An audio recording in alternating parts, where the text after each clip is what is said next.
шайтандын эң жаман көтү. Мүмкүн болушунча жакшы нерселерди чыгарыш керек да.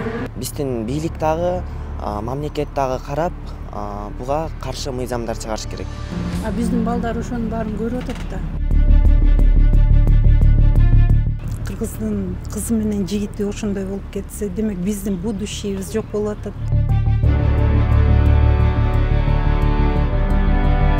Кыргызстан эгемендүүлүк алгандан бери НПО уюмдары тарабынан түзүлгөн жалпыга маалымдоо каражаттары башка өлкөнүн гана саясатын жүргүзүп келишти. Ал тургай көгүлтүр экран аркылуу батыштын аша чапкан адаттарын бизге таңуулашты. Улуттун кызыкчылыгына каршы келген саясатты жүргүзгөн жалпыга маалымдоо каражаттары тууралуу айтып берейли. Маалымат айдыңыз согуш таласына окшош, бирок бул нерсе тыюу салынган ыкмаларды колдонсо болот дегенди билдирбейт. Албетте айрым жалпыга маалымдоо каражаттары коомдун пикирин башка нукка бурууга далбастап, журналисттерге тийиштүү болгон бардык этиканы тебелеп тепсегендери жок эмес. Бул жерде тышкы күчтөр тарабынан каржыланган медиалар тууралуу сөз болуп жатат. Тыштан каржыланган медиалар коомдук пикирди калыптандырууда өздөрүнүн ролун унутуп калганбы же атайлап жасалган ишпи айтор өлкөдө аткарылып жаткан жакшы иштерди жаман көрсөтүү аракетин атайлап жасагандай элес калтырат. Айрым материалдарында ЛГБТга жан тарткан көрүнүштөр да байкалган. Кыргыздын улуттук нарк насилин тебелеген медиалар тууралуу алдыда сөз кылабыз. Любой политик, который понимает это, он должен был прийти сюда и сделать определенный свой вклад. Вот раз уж мы коснулись ЛГБТ, да, то есть, в сознании большинства, типа, вот, это просто запретить пропаганду ЛГБТ, да, а на самом деле... Риск всегда есть, конечно, потому что такие попытки уже были. Раз уж мы за традиционные ценности. Да. Мне хочется верить в то, что это просто какая-то шутка, и что это не такая уж серьезная какая-то, я не знаю... Кыргызстан эгемендик алган жылдардан тарта тышкы күчтөргө таандык болгон уюмдар козу карындай жайнады. Алардын арты менен жалпыга маалымдоо каражаттары ачылып, мамлекеттик саясатка каршы иштерин баштаган. Өлкөдө кандай гана чечимдер кабыл алынбасын, тышкы күчтөр ач кузгундай кийгилишип, тытмалап келишкен. Атүгүл мамлекеттик медианы көзөмөлгө алуу максатында байкоочу кеңештерди түзүп, жеке саясаттарын жүргүзүшкөн. 2021-жылы өлкө башына келген жаңы бийлик Кыргызстаныбызды өнүктүрүү багытына гана иш алып барбастан, тышкы күчтөрдүн ички иштерге кийгилишүүсүнө бөгөт коюу аракеттери да байкалды. Аны ар бир жаран аңдап билип, сезди десек болот. Коомдук пикирди жаратууда журналисттердин орду опол тоодой десек болот. Дал ушул себептен тышкы күчтөр Кыргызстанда иш алып барган медиаларды түзүп, миллиондогон долларларды коротушту. Алардын максаты элди дүрбөтүп, мамлекетти алсыратуу болуп саналат. Мындан тышкары медиалар аркылуу коомдун аң сезимин башкарып, элдин бийликке болгон ишенимин жоготууда булардын бирден бир максаты десек болот.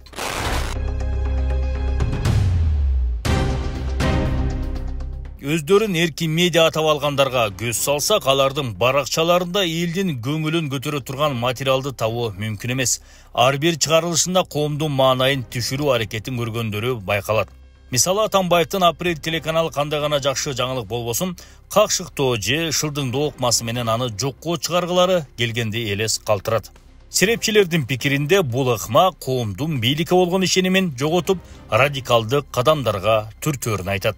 Не новости рубрикасынын дээрлик бардык чыгарылыштары өлкөдө болуп жаткан окуяларды калыс чагылдырбайт. Алардын максаты коомдук талкууну жаратып, жарандардын бийликке болгон кыжырын келтирүү болуп саналат. Мындан тышкары элдин ынтымагына дагы доо кетирет. Жарандардын аң сезимин какшык менен шылдыңга сугарып, бийликке болгон ишенимин жоготот. Жыйынтыгында радикалдуу кадамдарга баруу коркунучу жаралат. Эң башкысы Кыргызстан эл аралык позициясын дагы алсыратып, терс таасирин тийгизет. Маалымат айдыгы менен ойнобош керек. Психологдун айткандары да кызыктуу. Адам күндө терс маалыматтарды уга берсе, анын аң сезими радикалдашып кетүү коркунучу жаралат. Коом үчүн терс маалыматтар кызыктуу. Блогерлер жана журналисттер бул көрүнүштү жеке кызыкчылыгы үчүн колдонушат. Башкаларды басынтып, өзүн көтөрмөлөгөн медианын артында кандайдыр бир кызыкчылык жатат. Ар бир мамлекеттин жетекчилерин, анын жарандары үмүт менен карап турат. Эгер ошол үмүт үзүлсө, анда ал адамдар радикалдуу кадамдарга барууга даяр болуп калат. Апрель телеканалы ЛГБТ уюмун жалпак тил менен айтканда гейлердин укугун жактаган материалдарды да чыгарып келишкен. Булардын катарында поликлиника медиасы да бар. Анын негиздөөчүсү Дилбар Алимова экени жалпыга маалым. Ал эми клуб менен Next TV'нын жетекчилери гейлердин парадына ачык эле катышканын да кошумчалай кетели.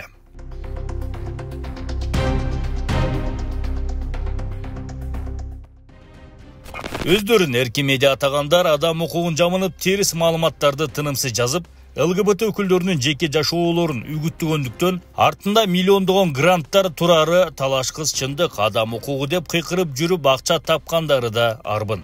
Проблемаларды индустриализация проблем деген, ал деген канчалык ол акыбал оор болсо ошончолук акча көп болот. Ошон үчүн баары эле кыйкыра берет. Адам укук деп анан ошондон акча келе берет. Бирок аларга USAID-ке, ошол өнүгүү агентстволорго мондай уже ошол проблеманы чечкен, уже выгодный болбой калат экен да. Анткени мисалы проблемаларды чечсе, мисалы сот реформаны кылса, анда уже сот реформага акча бербей калат. Кыргыз элинин салтына жана маданиятына каршы батыштын маалымат саясатын үзгүлтүксүз жайылышына тышкы күчтөр кызыктар. АКШнын мурдагы мамлекеттик катчысы жана чалгын кызматынын жетекчиси Майк Помпео бул багытта иш алып барууга анын өлкөсү кызыктар экенин айткан жайы бар.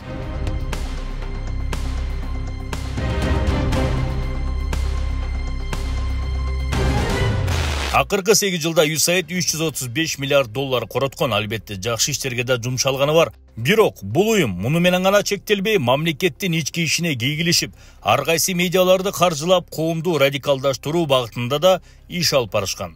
Болот Темиров өңдүү шылуундардын ишин колдошуп, ушул күнгө чейин элди жалган маалымат менен сугарып келет. Азыр заман башка. Кыргызстандын өнүгүүсүнө бейпил жашоосуна бүлүк салгысы келген журналисттерге аяосуз чара көрүлө баштаганына күбө болдук. Ал эми тышкы күчтөр тарабынан каржылангандарга бийликтин бул кадамы жакпай калды.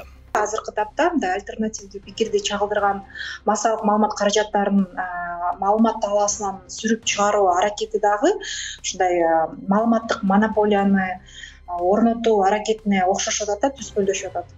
Бул айымдын айткандары акылга сыйгыз сөз десек болот. Анткени Кыргызстандын медиа айдыңы тышкы күчтөрдүн эксперименттик талаасына айланбашы кажет.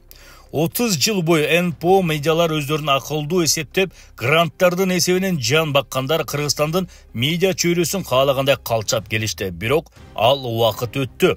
Азыр заман башка. Мамлекеттин ички ишине кийгилишкендерге карата катаал чаралар көрүлө баштады. Ал эми улуттук нарк насилге доо кетирип, ЛГБТнын ишин жайылткандарга бөгөт коюла баштаганы кубанарлык иш десек болот. Гейлердин ишин кыйыр түрдө пропагандалагандарга карата шаар тургундарынын пикирин угуп көрдүк. Бул кыргыз улуттук эмесин балуулугун жоготуу болуп саналат да. Бул ата бабабызда болбогон нерсе болгон да, бул гей боюнчачы. Негизинен бул туура эмес. Пропагандалоо дагы туура эмес. Кыргыз улуттук баалуулугун сактайбыз десек, бул нерседен ар бир кыргыз жигити, ар бир кыргыз улуту бул нерселерден баш тартышыбыз керек. Буга эми биздин бийлик дагы, мамлекет дагы карап, буга каршы мыйзамдар чыгарыш керек. Менин оюмча. Негизи менин оюм туура эмес. Маалымат таратпаш керек. Эми кыргыздын менталитетинде жок да балам. Андай э? Жигит деген жигит болуш керек, кыз деген кыз болуш керек да. Анан кыргыздын менталитетинде андай жок да. Кыргыздар элгертеден кызды сыйлаган, уулду сыйлаган, анан ал болбойт. Аял менен эркектин өзүнүн орду болгон. Ооба, ар бир эменин кыздын дагы, уулдун дагы, келиндин дагы, жигиттин дагы орду болгон да. Мүмкүн болушунча жакшы нерселерди чыгарыш керек да. Биздин балдар ошонун баарын көрүп атат да. Кийинки ошо муун жакшы өспөй атканда ошондон болуп атат да, балам. Анткени тарбия жок болуп атат азырчы. Кыздарыбыз кандай болуп кетип атат, уулдарыбыз, кээ бир уулдарыбыз. Биздин кыргыздын кызы менен жигити ошондой болуп кетсе, демек биздин будущийбиз жок болуп атат да. Биздин келечекте биз эмнеге балдарды, кыздарды өстүрүп атабыз? Что балар биздин ошо кыргыз элибизди, жерибизди, биздин менталитетибизди, биздин үрп санаа салттарыбыздын баарын кармап калсын деп атабыз да. Анан эгерде анын баары жок болуп, баары ушундай менен жоголуп кетсе, биз өзүбүздүн кыргыз деген эмебизди жоготуп коебуз го, нациябызды, касиетибизди. Анда кыргыз деген такыр эле жок болуп кетет. Мына бул эң жаман нерсе. Бул адамды бузуп атат. Кудайга каршы чыгып атат. Шайтанды кучактап өпкүлөп атат. Ең шайтандын ең жаман көтү. Кеч убакта мактаган бул Кудайга, бул тозокко кетет. Прямо тозокко кетет. Ең туура эмес, ең жийкеничтүү. Почему? Эркек деген эркектей болуш керек, аял деген аялдай. Эркек менен эркек ушу кандай болду? Улуттук нарк насилди тебелеп 8 мартты жамынып митингге чыккан кумсалардын ишин колдогон медиаларга азыртадан чара көрүлбөсө, келечек коркунучта. Ар бир адамдын жеке жашоосу кол тийгис экени чындык, бирок аны коомго алып чыгып, кайыр түрдө маалыматтык үгүт иштерин жүргүзүү дегендик башка кеп. Жийиркеничтүү иштерди жайылтууга кыргыз коомунда орун болбошу керек. Кылым карыткан кыргыздын нарк насилин сактап калуу ар бир атолдун милдети.